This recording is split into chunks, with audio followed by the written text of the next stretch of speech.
Hey there guys, back at you with another case from the Vault of Unsolved Mysteries, and before I get started, I just wanted to say that you may hear a little bit of interference from sound because our AC is on now, because obviously it's towards the end of May and we're heading into the summer months, so our AC is on, and our vents for the AC and the heating are up top on the ceiling, so if you hear any sound interference like that, sorry about that. If there was a way I could edit it, which I still have yet to learn, I could probably edit that out, but unfortunately, I don't know how to do that stuff just yet, and yeah, so hopefully it won't be too much of a factor, but if you do hear some kind of noise, it's just my AC, and it doesn't really stay on very long, but I will try to talk over it when if I hear it kick on, I'll try to get a little bit louder. So, I wanted to do this case originally last week, or not last week, but the week before, because that's when I started doing my notes. But then my family started taking time off for the holidays, not last Friday, but the Friday before. So I took a little bit of a pause on my note-taking, and I just continued to look up stuff on the case, and I actually did some more notes yesterday, and then I thought a little bit more about it, and I did a little bit more today, and so I think I finally got everything that I want to cover in this case, and I don't know if it's going to be 1 or 2 parts. I'm going to try to shoot for 1, but I feel if it takes too long, I might do 2. I don't know. I'm not going to try to ramble on too much longer, but yeah, so we're rocking and rolling, and I think the view, it's my comeback so far has been pretty good. The videos that I've done so far, I think the last one I did on Jim Kimball was about 60 views, and I think the part 1 and 2 on the Boys on the Tracks are somewhere in the 50s, pretty close to 60. So I mean, that's awesome, and I do appreciate you guys for continuing to watch, and I'll probably thank you again towards the end of the video, because it means a lot to me. I'm very happy about that, and I'm very appreciative, because I mean, I took a long hiatus, and the fact that there's still people that want to listen to me talk about these old cases from Unsolved Mysteries and way back before, it's really cool. So I'm really happy that they're doing well, and I'm gonna keep rocking and rolling. I have other cases in mind that I want to do, and yeah, there's a lot to unpack from this case. Like I said, I made a lot of notes on it, so there's about, I think I made 11 notes, there's 11 pieces of paper total in my notes, and I think that's the most I've ever done since I started coming back and really preparing and making these notes. So there's a lot to unpack here, and I'm really excited to get into it. And so I'm going to stop rambling on, because it's almost 3 minutes of rambling on, and you guys just want to get to the cases. So this is the case of Mel Wilson. So you may or may not know Mel Wilson. I'll go into a brief summary as to who he is, and then I'll go into the case. I'll go into other stuff that has been theorized after the case by his daughter, Vicki, who has a YouTube channel. I don't think she posts YouTube, but I made this, I said something in my last video about the Jim Kimball video and how his brother had a YouTube channel that he uploaded this segment to, because obviously you guys are probably tired of me going on about this, but again, 10, 13 years ago, whatever it was now, people were uploading segments to YouTube from Unsolved Mysteries, and the Unsolved Mysteries creators took down the segments, and copyright struck the channel, so they couldn't upload anymore. So it was just very hard to find Unsolved Mysteries at the time. So really, the only Unsolved Mysteries that was around was if people had hidden links, or there were certain situations, and like I said, Jim Kimball's brother had Jim Kimball's segment from Unsolved Mysteries uploaded to his channel, which later, again, as I made in the reference in my last video, that later got taken down. But Vicki Wilson, who is Mel Wilson's daughter, had his segment uploaded, and it's been continued to be uploaded. Sorry about that, stumbling on my words, but it's continued to be on YouTube for the past 12 or 13 years, whatever it's been. So yeah, I was actually very surprised that it's been up all this time, and I referenced that case in that last video because of the whole Jim Kimball's brother's channel. And I thought, Mel Wilson was a very interesting case. I hadn't watched it in a while, but it just got me thinking. I thought that it would be a good case to cover, so that's what I'm going to do here. So basically, Mel Wilson was a guy who, he was a criminal, and the most serious crimes that he did was more forgery and counterfeiting. I don't think he really ever hurt anybody, but that we know of anyway. But mainly his expertise was forgery and counterfeiting, kind of like a lot of like that was in the 70s and 50s and stuff like that. Like that was popular with the mob and other criminals and stuff. It was a very good way to make money, I think, or to scam people for money or whatever. It's obviously not so much of a thing now, I don't think, because at least in Canada anyway, our bills are more, they're not paper anymore, there is some other type of material, and I think it's harder to counterfeit that kind of stuff now. So, but Mel Wilson's expertise was counterfeiting, at least it later became that. He started off with forgery, and then he obviously upgraded to counterfeiting, and what he would do is he would meet different women, and he would have families with them, and then eventually as the FBI or the feds or whoever, I guess the feds and the FBI are the same thing, but the FBI or the cops would catch on to his crimes and they would begin to catch up to him, he would usually pack up his family and then move to a different state, and then eventually he would abandon his family.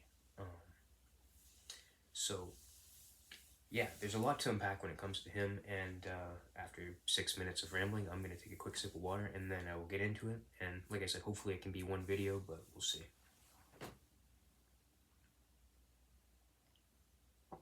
Okay, so, Mel Wilson met his first wife in Berkeley, California in August of 1951. A 17-year-old named Ruth, I think Fessel, I think her name was, I don't remember what her last name is, it was something like that. If I'm butchering it, I'm sorry about that. I don't mean to. Ruth had said she felt flattered to be noticed by Mel. She described him as a very tall, good-looking man who was much older than she was.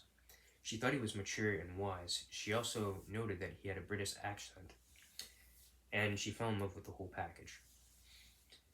That was Mel Wilson. The couple later eloped a month later, with Ruth never knowing of Mel's criminal past. He had passed many bad checks and spent time in county jails. Their first daughter, Leslie, was born 9 months after their marriage. 3 months later, Ruth was pregnant with their second child. While Ruth was ready for a quiet home life, Wilson drugged the family across California. Mel said the moves were necessary for his business.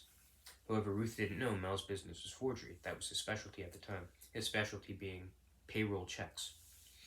The counterfeit checks were accepted by stores, but when the heat would begin to catch up with Mel, he would flee to another town. Ruth said while the constant moving was not complimentary to her, that she was caught up in his aura and not wanting to believe anything was wrong, that she felt very lucky to be married to him. In 1963, the heat had finally caught up with Mel Wilson. He was arrested to prison, and while locked inside, his third child was born. After his release from San Quentin, Wilson abandoned Ruth and their 3 daughters. So, he later did 3 years at Leavenworth State Prison. So, yeah, there's a lot to unpack there. And I rewatched the segment earlier, and if you watch the segment, it starts off at like I think a movie theater or something like that, or maybe a restaurant, I don't remember. I think it was a movie theater though. And he's talking to Ruth, and he seems like very like suave and gentlemanly like. And yeah, see, there's the AC kicking on. I really hope you guys don't hear that, but I'll try to talk a bit louder. But so yeah, he was very suave and gentlemanly like, and very respectable of her.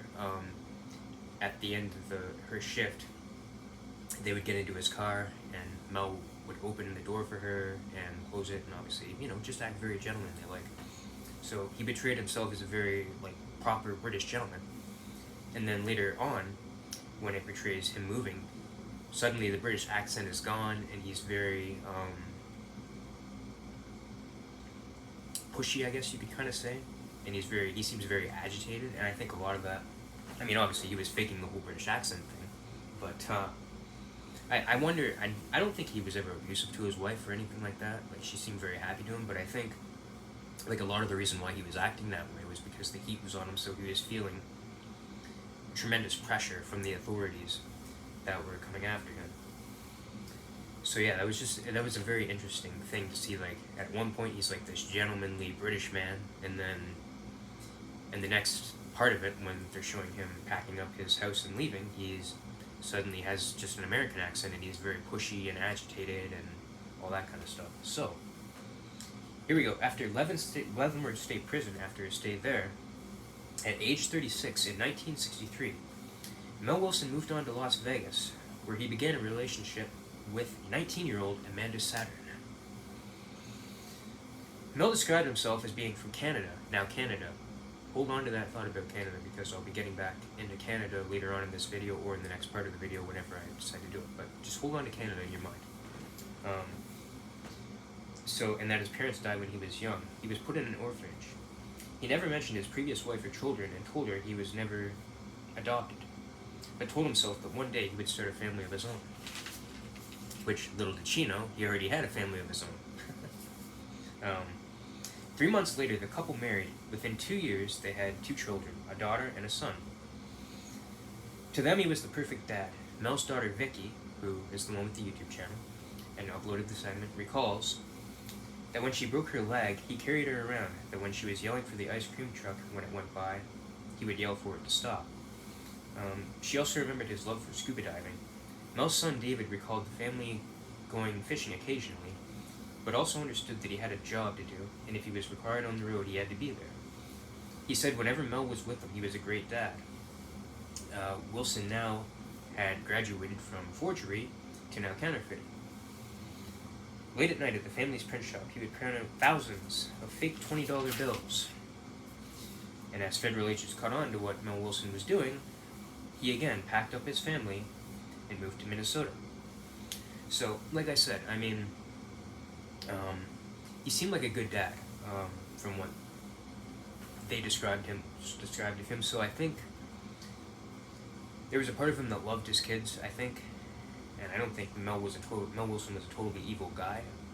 Like I said, I don't think he was abusive to his family. I don't think he hurt anybody, but he had that flaw of being kind of a con artist and a criminal and having families with these women and just abandoning them. So I do believe he loved his children, but I don't believe he was devoted to his families that he started, obviously, because if you're an adult and you're having kids, like, you do your best to be the best father you can be and to be there for your kids, and no matter what. And it seemed like, I guess Mel just wanted to keep doing the counterfeiting thing and stay out of trouble, so he would just abandon these families. That's a sad thing to do, obviously. So, and we'll go into more of that because David Wilson ends up actually talking about that a little bit later in my notes here, and I'll mention that. So, a year later, after the family moved to Minnesota in March of 1971, the agents caught up with Mel. He dumped his plates and most of his bills, keeping only $1,200,000 of it. Wilson traveled from town to town, spending his money.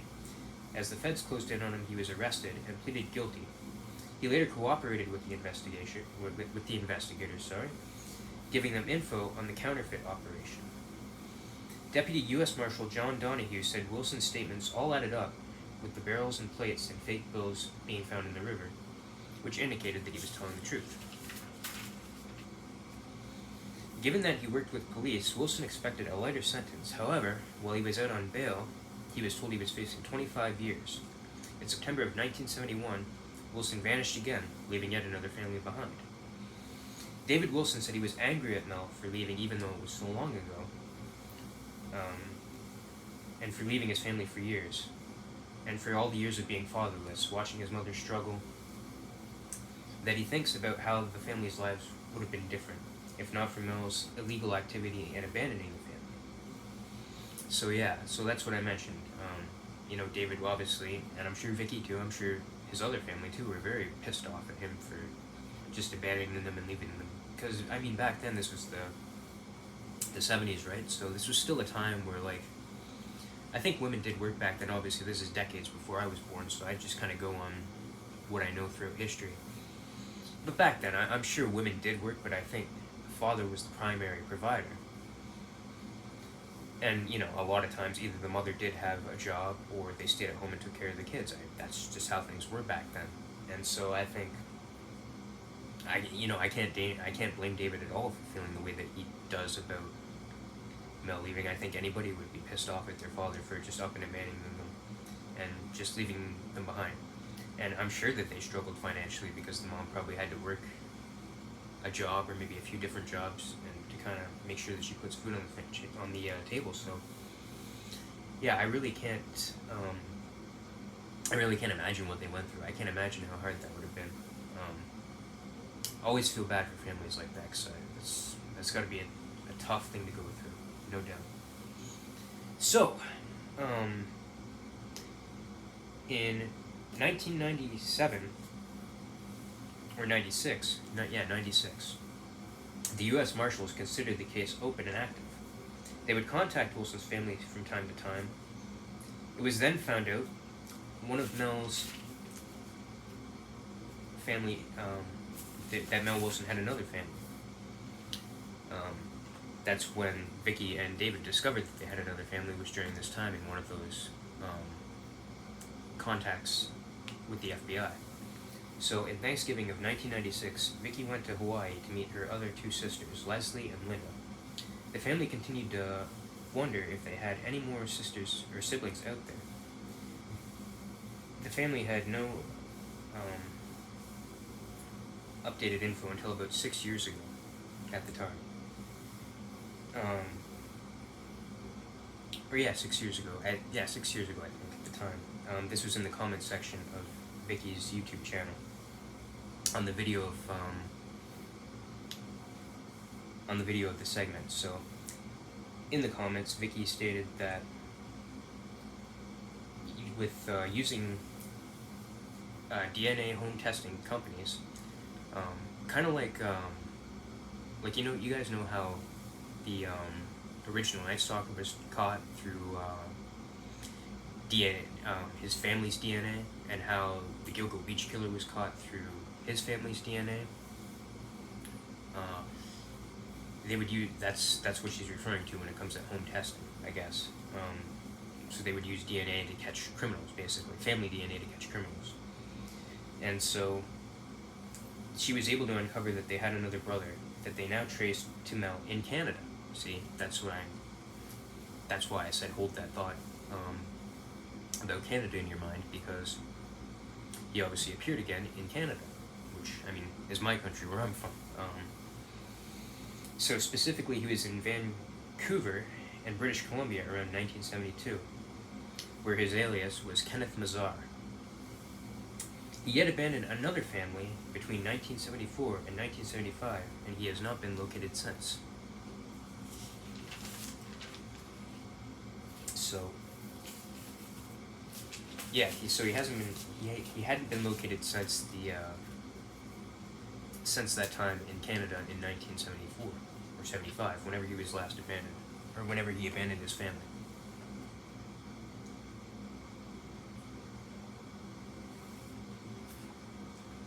And so, with all that being said,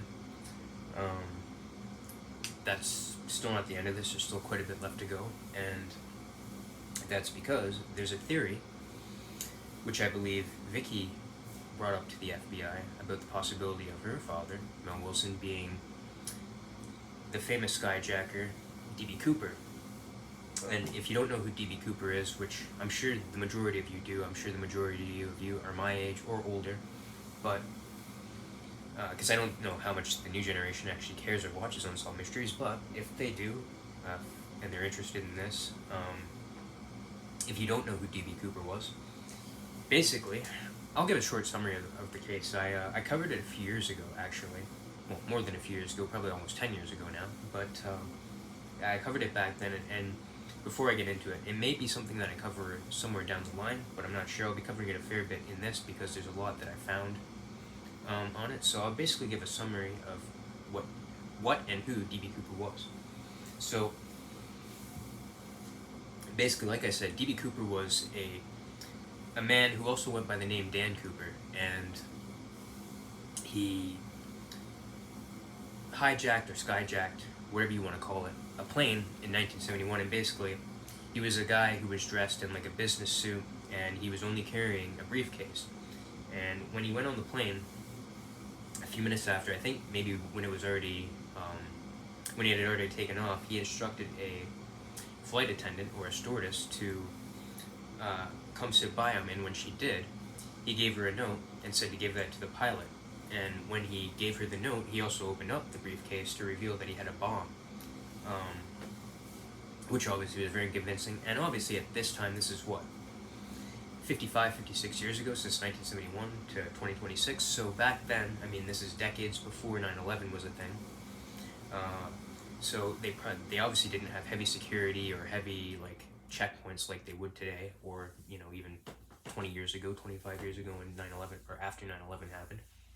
So the process of going through customs and stuff like that wasn't as strict as it was today. And I mean, this happened in the States, so maybe if he was flying to a different country, it might have been a bit more different. I'm not sure. I mean, obviously this is decades before I was born, so I don't really know, but I would imagine that like back then, obviously, clearly things weren't as strict as they were today when it came to that. So he would have been able to carry that bomb and whatever else he had with him, if he had anything else like under his business suit or anything like that with him, no problem. So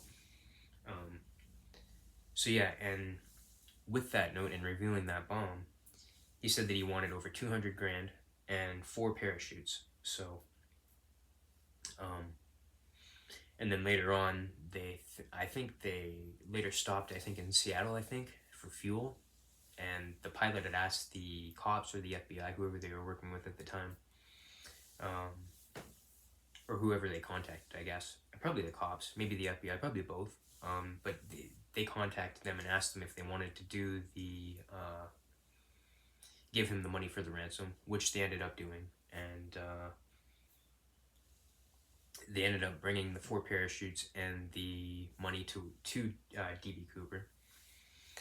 And then he let some of the passengers off, or all the passengers off, and I think he kept the pilots and one of the flight attendants, I think, or maybe the other flight attendant was able to get off. I'm not sure. I can't really remember. I think he did keep one of them though. I'm not sure, but anyway. Well, yeah. Now that I remember, yeah, because he did keep one of them because when you watch the segment, he tells her to go back towards the cockpit, and when she's closing the curtain, he can see him like getting ready to make his jump. So he opened up the door because back then the emergency doors were able to be open a lot more easier than what they are now.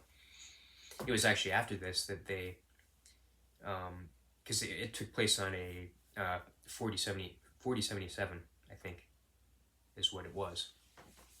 Or 747, because a 747 is a plane which I think is the only plane at the time that you could do a parachute jump from because of the way it was designed, I think, or maybe how the door was, I'm not sure, something like that, but yeah, it was the only plane designed for that, or where a successful parachute jump was made. And so after this, they designed the doors to where that couldn't happen. But yeah, so D.B Cooper jumped from the plane, and then he later, I think, somewhere around the Columbia River, somewhere in like Vancouver, Washington, which I didn't know existed until I actually looked up this. I always thought that Vancouver was just Vancouver, BC, but there's actually a Vancouver, Washington too. So that was news to me. But yeah, so he landed somewhere around there, and they never really found him. He just he disappeared, and they found, I think, about they found some of the money, but not all of it. I don't remember exactly how much they found, but they found some of it. Not all of it, but there's a theory that there's a few theories out there of what happened to him, that maybe he died somewhere in the and got exposed to the elements and passed away that way, or he just up and vanished somewhere. And I mean, yeah, that's pretty much it. I mean, there's a lot that goes into it. But right now, I will get into the theory of Mel possibly being D.B Cooper, which I believe was brought to the FBI by Vicki, just based on Mel's past of counterfeiting and just the way that he would abandon his family and have different aliases and stuff like that. I think she just took that to the FBI to try to actually put a name with a face so that they could finally identify who D.B Cooper actually was.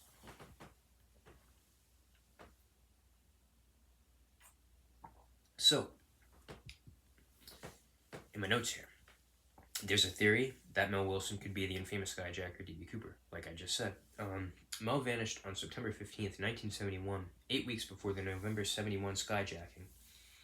He reportedly matched Cooper's description. 11 years ago, Vicki was looking into the possibility of this. She spoke to William Mitchell, a passenger on that flight, who sat across the aisle from Cooper, and Tina Mucklow, who was the stewardess who, I believe that he kept behind on the flight. There was two of them. I forget the other one's name, but this other one was Tina Mucklow. And she, like I said, she was the one that he kept behind. I believe this is the one that Bill Mitchell is referring to. Mitchell said he got a good look at Cooper and questioned why the older man caught the attention of a young stewardess. After reviewing video footage of Wilson on Vicki's channel, as well as looking at several family photographs, Mitchell told Vicki that Mel had the same facial features as from what he remembers from D.B Cooper that night, especially at the cheekbones and the neck. Mitchell further stated that he thought the FBI sketch of D.B Cooper portrayed him as being thinner than his memory of the man. However, at the time of their conversation, the skyjacking was more than 40 years ago. Now it's 55 years ago, 60 years ago. So, and Mitchell said at the time he couldn't definitively say whether or not Mel Wilson was D.B Cooper, as his memory had faded over the years since. And I put on this page as well that Mel Wilson is listed on NamUs, which is the National Center of Missing People, and I referenced that in my Jim Kimmel video too, so he's listed on there. I think that's all he's listed on, as a matter of fact. And now I'll go into a little bit of the history of like DNA profiling, because obviously this was 55 years ago, and Vicki actually gave DNA to the FBI in 2011 to help them possibly find a link between Mel Wilson and D.B Cooper. So I'll give you a little bit of history on DNA and how that was, when that was discovered and stuff. So DNA profiling was discovered in 1984 by British genius Sir Alec Jeffreys. Police in the UK utilized profiling in 1983 and 1986 for the sexual assaults and murders of two teenagers in Narrabee, Leicestershire. I'm not exactly sure. Maybe it's Leicestershire. I'm not sure. It's something like that. Some place in the UK. Definitely Narrabee borough. The evidence was later used to exonerate a man who had falsely confessed. It eventually led to the 1988 conviction of the true perp, Colin Pitchfork. It was first used in the US in a sexual assault case in 1987. A year later, in 1988, Canada began using DNA to solve violent crimes. The primary DNA evidence from D.B Cooper is the black necktie that he left behind on the plane. The sample is highly degraded. It contains DNA from multiple people. It has been compromised, and it's also been compromised from decades of handled by different people.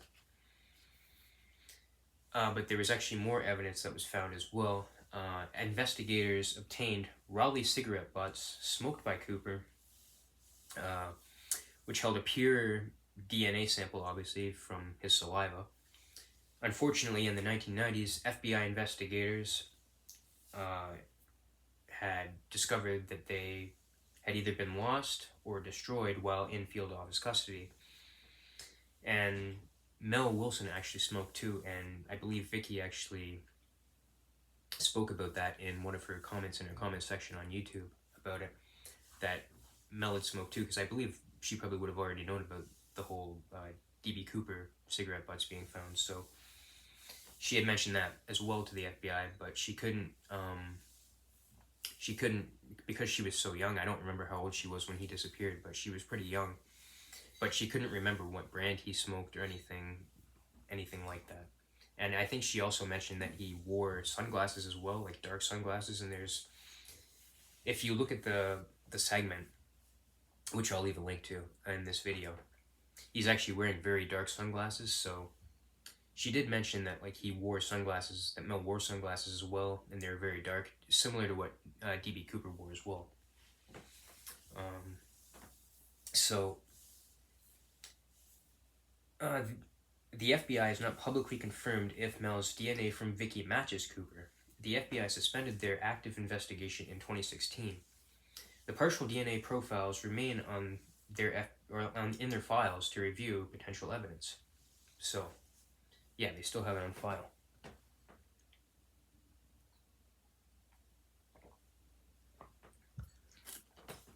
And so I'll go into my theory on whether or not I think Mel Wilson and D.B Cooper are one and the same, and then I will give you my thoughts on what I think happened with Mel after he originally disappeared. So, do I think Mel Wilson was D.B Cooper? To be honest with you, I can't really give an answer to that. I don't know. There's been so many different people over the years that have come out and confessed to being D.B Cooper. There's been a lot of different people that have volunteered DNA. And with it taking place so long ago, and 55 years ago, 56 years ago almost, it's really hard to come up with a definitive answer. He very well could have been, for sure. And I'll give my possible reasoning as to if D.B Cooper was Mel Wilson, as to why he would have did this. So, my theory, if Mel Wilson was D.B Cooper, I think he might have done the skyjacking to get revenge on the investigators for planning to lock him up for 25 years or whatever it was, even though he had obviously cooperated with them and he thought he was going to get off on a lighter sentence. And so obviously with his disappearance in the March after he abandoned Vicki and her brother and their mom, he obviously had to get rid of all his counterfeit cash and his printing job, or his plates and all that he used for the printing of the money. There's my AC again. I don't know if you guys can hear it. But so yeah, I believe that he. It's pretty much all my notes on that. So, but yeah, I pretty much believe that he. If he did do this, if he was D.B Cooper, that he would have obviously been pissed off because the investigators were still going to lock him up for a long time, even though he cooperated with them and he talked, so he thought that he was going to get off a lot easier. So I think that he planned this whole thing, if he was D.B Cooper, and he basically got them to give up $200,000 because he had to give up all his counterfeit business, and he wasn't going to get off anyway, so I think he did this to kind of get back at them. And yeah, so I think that's what his motivation was. And then I think after if it was him, when he jumped from the airplane, he probably obviously disappeared somewhere. He was probably smart enough to know, given the fact that it was actual cash, that they had serial numbers on it, which they could track if he spent it. So I think he discarded the cash, because obviously some of the cash was found on a beach, and so I think he either buried it or got rid of it elsewhere and disappeared. And I think obviously, like I stated earlier, he was later found in Vancouver, BC, so he probably took off to Canada, and obviously we haven't heard from him again. So but I mean, like I said, that's if he even was D.B Cooper. Again, I don't know if we'll ever solve it. It's obviously the FBI has paused their investigation on it for now. And like I said, there's so much time has passed. It's been 55, 56 years.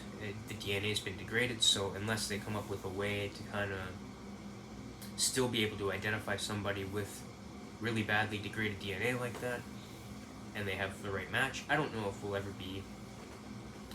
find out who he actually was. But again, like I stated earlier, I was going to say UFC for some reason. I got MMA on the mind. But the FBI had stated that, or not stated, but they hadn't given up if any of these matches had matched D.B Cooper. So, but I think even if they had any matches, they probably would have said something about it by now. So I'm just going to chalk it up to they don't.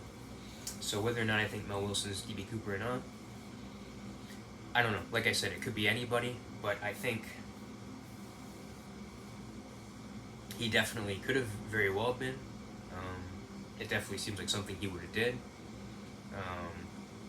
Bill Mitchell seemed to think that Mel Wilson obviously matched D.B Cooper's description, but again, Bill Wilson was an older guy at the time, and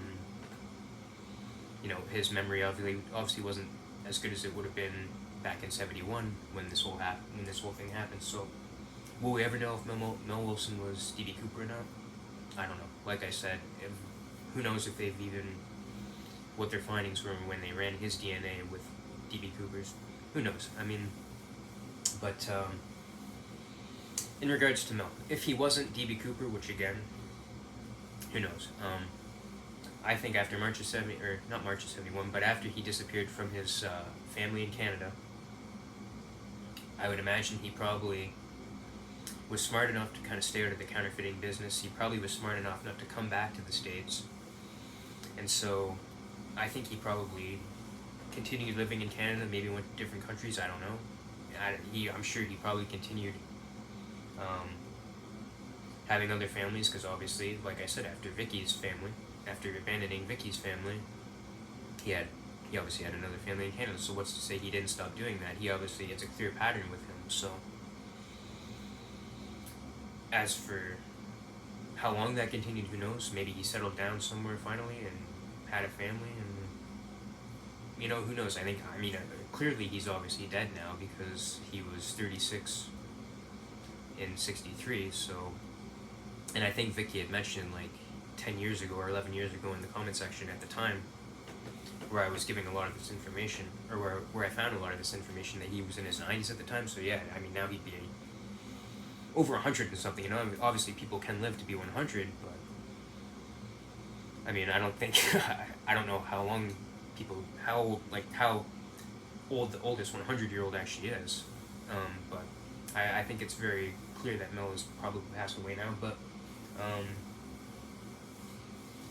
but yeah. And so looking back on the segment, I don't usually do these type of cases, because this is identified as if you watch the segment, it's identified as a lost love case, and I don't usually do lost love cases, and not because I don't think they're important or anything like that, but like I've said in my numerous videos, I think a lot of these cases, a lot of the cases that I like to do are the wanted cases, the murder cases, because I believe those have a lot of different possible theories that you could lean in towards, so, and I love discussing that kind of stuff, so.